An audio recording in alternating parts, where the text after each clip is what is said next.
Kendita bukan Sabarata. Apa ni? Kendita bukan Sabtu bukan. Demika yang Sabtu.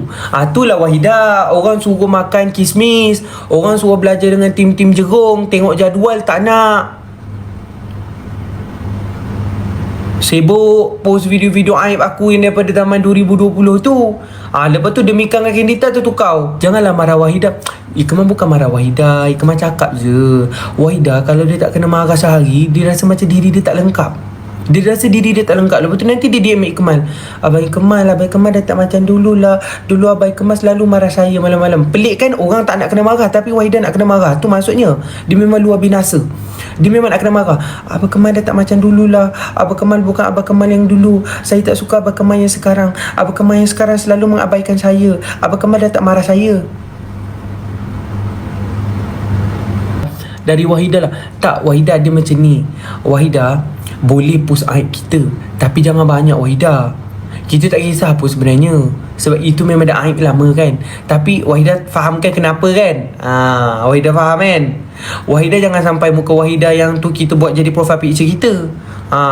Yang kiowo tu kita buat jadi profile picture. Jangan.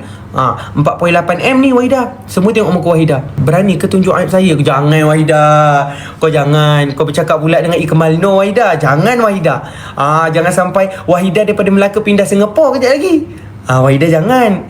Wahida bercakap dengan siapa ni Wahida? Jangan. Awi nanti nak minta buat catering ala-ala Korean Kemain kau Wahida? Aku punya kenduri kau pula yang nak kenduri catering ala-ala Korea. Apa kau Korea ke? Wahida, makcik-makcik purba ni nanti dia buka jiteri tu bau kimchi, muntah makcik tu. Ada orang tak boleh terima bau kimchi tu Wahida. Tante Wahida pun tak makan kimchi. Sis lah, kita boleh buat dekat kafe. Saya cabar tak payah catering. Apa Wahida? Datang-datang puasa macam tu. Ikmal akan buat kenduri kawan time bulan puasa, siang-siang, pukul 12 tengah hari. Kita buat kat sana, okey? Saya biar tak payah catering, nak Abang Kemal yang masak. Boleh je, Abang Kemal masak Maggi, saya akan masak Maggi. Ataupun saya akan buat tu waktu bulan puasa, siang-siang pukul 12. Ya, time bulan puasa, orang tak makan, orang tak minum. Jadi, semua okey.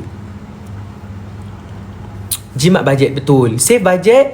Orang yang datang pun kuru-kuru semua. Semua menggelupu. Ya Allah lapar, ya Allah panas, ya Allah.